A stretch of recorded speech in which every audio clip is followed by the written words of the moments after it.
जय हिंद आप सभी को। और नई श्रृंखला के साथ आज नया शुरुआत, नई एनर्जी के साथ नया वीडियो लेक्चर नंबर 3। आज हम डिस्कस करेंगे file system versus DBMS, database management system software. पहले जब DBMS नहीं था तो हम लोग फाइल सिस्टम यूज़ करते थे, तो इसे कहा जाता था the traditional file system software.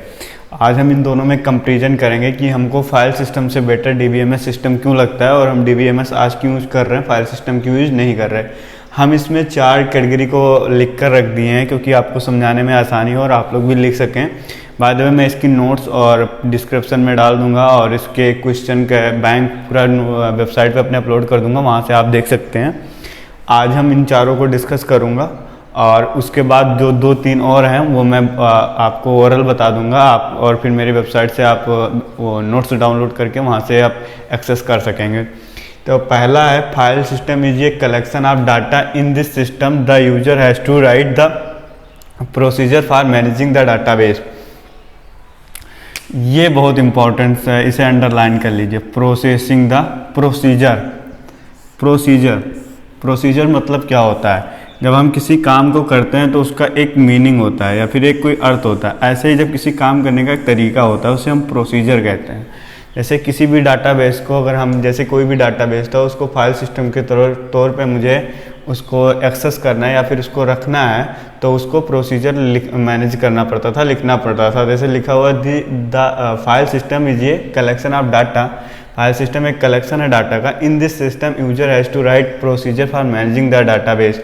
मतलब उस डाटाबेस को मैनेज करने के लिए एक प्रोसीजर लिखा जाता था। लेकिन जब मेरा DBMS आया तो ऐसा बिल्कुल नहीं था। कोई भी डाटाबेस को अगर तुम्हें आप कलेक्शन उसको स्टोर करना है और तो उसके लिए प्रोसीजर अनिवार्य नहीं था। जैसा कि लिखा हुआ है DBMS is a collection of data. In DBMS the user is not required to write the procedure. तो उसके लिए कोई भी प्रोसीजर रिक्वायर नहीं था डाटाबेस मैनेजमेंट सिस्टम सॉफ्टवेयर के लिए। लेकिन अगर हम फाइल सिस्टम के यूज करेंगे तो उसके लिए DBMS, उसके लिए हमको प्रोसीजर कंपलसरी था। अब मैं देखता हूँ सेकंड पे, ये फर्स्ट था जो कि आप अच्छे से समझ गए होंगे। फर्स्ट में यही है कि फाइल सिस्टम में प्रोसीजर मैनेजिंग करने के लिए प्रोसीजर होता है और DBMS में प्रोसीजर का कोई लेन देन नहीं होता। फाइल सिस्टम सेकंड वाला है, इसको नंबर में भी लिख सकते हैं। File system provide the detail of the data represent and storage of the data. File system provide the details of the data and represent and storage of data. जैसे कोई फाइल सिस्टम में अगर हम कोई भी डाटा स्टोर कर दिया, like के स्टूडेंट का डाटा, सारा डाटा अगर मैंने स्टोर कर दिया, ID, roll number, name, contact number, सारी चीज़ें को मैंने स्टोर कर दिया, तो उसकी सारी डिटेल्स को वो हमारा फाइल सिस्टम शो करेगा, रिप्रेजेंट करेगा। लेकिन DBMS ऐसा नहीं है, उसके डिटेल्स को बिल्कुल नहीं शो करेगा। जब मैं व्यू लेवल, अभी मैं जब 3 लेवल स्कीमा पढ़ाऊंगा तो मैं बताऊंगा व्यू लेवल क्या होता है। उसके एब्स्ट्रैक्ट जो होंगे वही दिखाएगा और उसके डिटेल्स को हाइड कर देगा। हाइड मतलब छुपा देगा। जो डिटेल हमने उसके डाल रखे हैं उसको DBMS डाटाबेस मैनेजमेंट सिस्टम उसको नहीं एक्सेस करके दिखाएगा। उसके जो डिटेल्स होंगे हाइड कर देगा और उसके एब्स्ट्रैक्ट भी होंगे जो ऊपर आप दिखाना चाहोगे कि उसका ID क्या है, उसका नेम क्या है, उसका कॉन्टैक्ट नंबर। जैसे ये आपको मैं एग्जांपल के तौर पे समझा रहा हूँ। जैसे कोई ये स्टूडेंट का डाटा है, ID, name, contact number, Aadhaar number.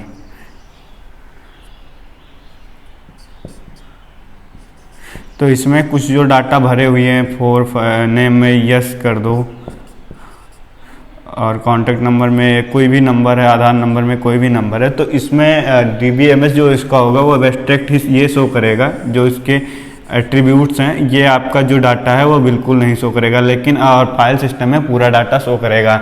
I hope आप सेकंड भी समझ गए होंगे। थर्ड नंबर हम पढ़ते हैं, आप भी समझिए और समझाएंगे भी। It is very difficult to protect a file under the file system. आप इसको समझ गए होंगे पढ़कर ही। जैसे कोई फाइल सिस्टम है, फाइल सिस्टम में जैसे कोई फाइल है, लाइक HD डॉक्स नाम का फाइल है। अब इसमें भी कोई फाइल अगर हम स्टोर बना रहे हैं, जैसे लर्न DBMS नाम का फाइल बना रहे हैं, तो लर्न DBMS की फ़ाइल इसके अंदर प्रोटेक्ट करना पॉसिबल नहीं है, और फिर नहीं होता उसको आप डायरेक्ट बिना कोई अथॉरिटी के आप एक्सेस कर सकते हैं, ये फाइल सिस्टम में सुविधा थी। लेकिन जब यही सुविधा हम DBMS में लाते हैं तो उसमें अगर कोई भी अथॉरिटी, जैसे मैंने DBMS का कोई ये DBMS क्रिएट किया गया, इसमें भी कोई फाइल है तो इसके लिए भी हम कोई अथॉरिटी और दे सकते हैं, जिसके बाद अगर जब तक कोई अथॉरिटी नहीं डालेगा तब तक वो एक्सेस नहीं कर सकता, आई मीन उसको प्रोटेक्ट कर सकता है। एक्स्ट्रा प्रोटेक्टिव पावर होती है इसके अंदर, इसके DBMS में। DBMS provides a good protection mechanism, उसके लिए जो भी अथॉरिटी होगी वो देगा तभी वो एक्सेस कर सकता है। आई होप आप ये भी समझ गए होंगे। FS मतलब file system. File system cannot efficiently store and retrieve the data, and DBMS contains a wide variety of the techniques to the store and retrieve the data। आप इसको समझेंगे कि जिसमें जो होता है कि अगर आप कोई भी, जैसे मैंने बताया था कि फाइल जो DBMS होता है वो एफिशिएंस होता है, जबकि फाइल सिस्टम एफिशिएंस नहीं होता। मैंने आपको पहले इसके एडवांटेज एंड डिसएडवांटेज बता सकते हैं। वर्ल्ड वाइड तौर पे इस पर कोई भी जाके एक्सेस कर सकता है, लेकिन अगर इस पर कोई सिंगल इंसान ही जाके एक्सेस कर सकता है, और इसमें वर्ल्ड वाइड पे मल्टीपल यूजर्स जाके एक्सेस कर सकते हैं। आई होप ये चारों आप अच्छे से समझे हुए होंगे। FS मतलब file system can not efficiently store and distribute the data. Database management system content a wide variety of the techniques to the store and distribute the data. आप ये चारों अच्छे से पढ़ लीजिए। एक और भी है वो मैं बता दे रहा हूँ। जैसे कोई भी चीज़ है, अगर जैसे ये चार हो गए, जैसे कोई भी डाटाबेस है, अगर उस पर मैंने बताया ना कि फाइल सिस्टम में सिंगल यूजर ही अलाउ होते हैं, लेकिन अगर DBMS पे आप एक्स्ट्रा कई सारे यूजर्स जाके उसमें मल्टीपल यूजर एक्सेस कर सकते हैं। आप इन फाइल सिस्टम को अच्छे से पढ़िएगा और अध्ययन करिएगा। आगे की क्लास में मैं आपको सारा चीज़ बताता रहूँगा और आप समझते रहेंगे। आई होप आप इसको समझे होंगे और अच्छे से समझे होंगे, क्योंकि आपने ये चीज़ें बहुत ध्यानपूर्वक पढ़ी हुई और समझी भी है। और इसमें हाँ, और एक चीज़ और मेजर पॉइंट है जो कि मैं भी भूल जाता, मैं बता दे रहा हूँ।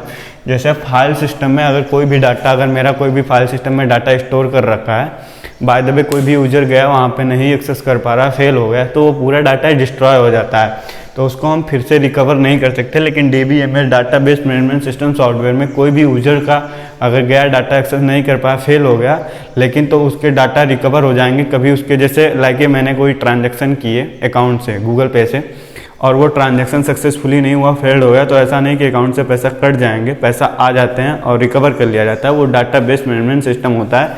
लेकिन the traditional file management system में ऐसा बिल्कुल नहीं होता। अगर कोई भी अकाउंट से पैसे कट गए तो आपने कई बार सुने होंगे कि 3 दिन बाद पैसे रिकवर होते हैं, या फिर पैसे रिकवर ही नहीं होते, तो वो फाइल मैनेजमेंट सिस्टम फॉलो करते हैं और पैसे रिकवर नहीं होते।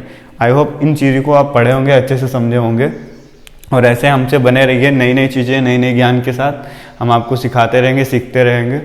और आज का वीडियो यहीं समाप्त करते हैं। आप डिस्क्रिप्शन बॉक्स को ज़रूर पढ़िए। डिस्क्रिप्शन बॉक्स में पूरे वीडियो पे समराइज होते हैं, जो कि आप पढ़ के अच्छे नॉलेज गेन कर सकते हैं। और हमारी वेबसाइट पे विजिट करिए, वहाँ पे आपको अच्छे अच्छे क्वेश्चन बैंक्स हैं। वहाँ पे DBMS के भी मिल जाएंगे, डाटा स्ट्रक्चर के भी मिल जाएंगे, C के भी मिल जाएंगे।